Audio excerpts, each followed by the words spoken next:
financial leaders today, not tomorrow, not the day after, but literally today. Your financial leaders are those people who make your ministry possible.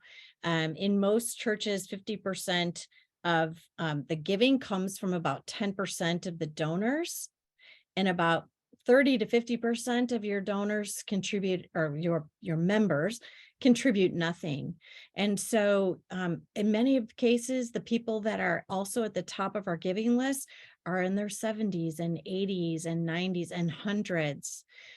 These folks are not, unfortunately, going to be with us forever. And so we need to find ways to continue to invite them to dream with us, to vision with us, and to identify how they might leave a legacy for the church, or perhaps just continue their giving in a different kind of way. Remembering that donors, particularly financial leaders, are being asked to contribute to many charities. And so we need to find a way to invite them to dream with us and to dream about what God is doing in and through your church and what might be possible. Um, we're going to talk about Giving Tuesday in a second, so I don't want to spoil anything going forward. But many of your members are going to make gifts at the end of the year. This is a very common practice for donors to look at their giving at the end of the year and then make substantial contributions to the causes that they love. Why not have it be you? And so we tell churches all the time that there are really two big questions that you need to continue to respond to. The first is, why should I be generous? And most churches do a pretty darn good job with that. We teach people about what Jesus had to say about giving and generosity. And most people who attend our churches are quite generous. But the challenge is they're not always as generous as they might be to you and to your church. So as Joel said a minute ago, telling stories, a really crucial part of inviting people to give to you. But there are many, many other ways. I did see a question in here about growing in gratitude, and we'll circle back to that one because that's a really crucial topic. But if you do two things really well, one is express gratitude to your donors, and two is to tell your ministry story. If you do those two things really well, you will see a change in your giving culture. Mm-hmm. So those are the things about connecting with financial leaders today. Joel, you want to offer some of those keys to success?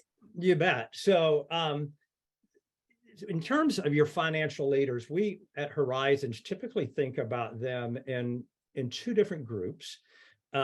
Financial leaders normally are identified by what they give, and in most church giving platforms, financial platforms, analytical platforms, your financial leaders are those who give $10,000 or more per year.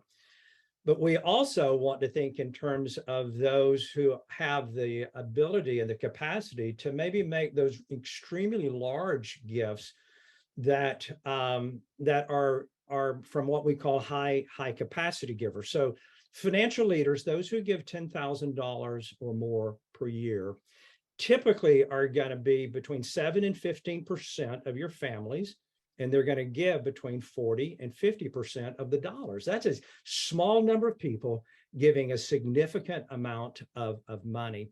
So Christine, in the preparation for this webinar, I went to 4 of the churches that I'm working with to actually look at their giving this year to see if the statistics still held true.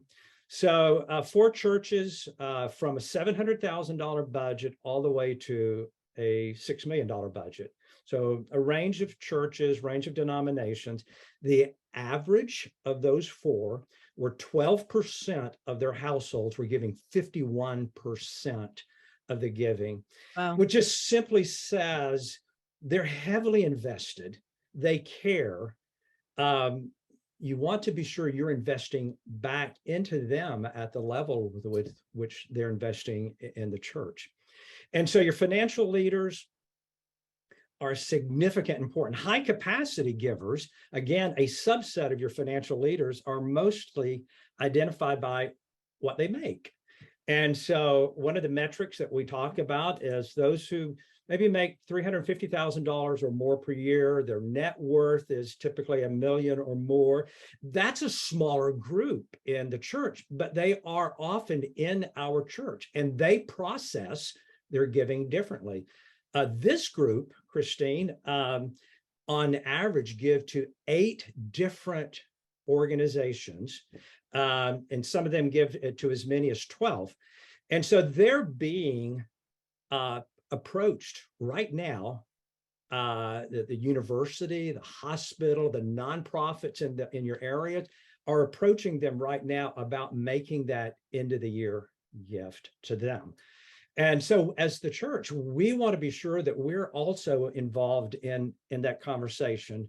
So how do you develop authentic relationships with those who make your ministry possible, your financial leaders, and then that subset of high capacity givers? I think the first thing that you want to do is there a way with your financial leaders, can you pull them together? Possibly maybe late October, November, pull them together in a setting where you just share successes from 2022 and even cast some vision for 2023, and do that in a group setting. And then this is where, Christine, you can get some feedback. How do you think we're doing? Is there anything we're missing? These are some of the vision and goals we have for next year. What do you think about that? Financial leaders like to be seen as more than just givers. They want to often contribute skill sets and thinking and wisdom.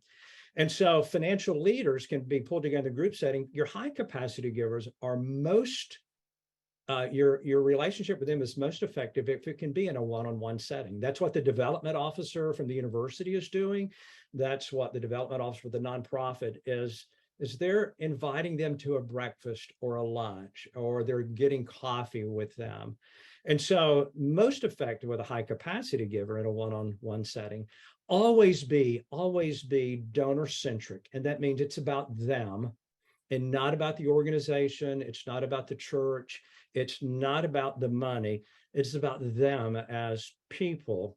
Make it about them. And then again, you're going to hear this again. One of our 6 is about storytelling, but that's one of those things that touches on everything that we talk about.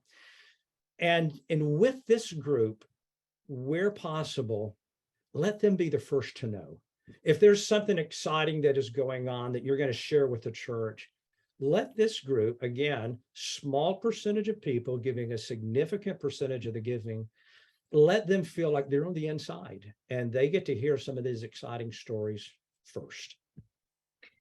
That's great, Joel. Thanks. There's a couple of really good questions also from from our guests. Laura wants to know, couldn't that pose a huge risk to your budget if you're too top heavy? And what happens if you lose one of those top donors?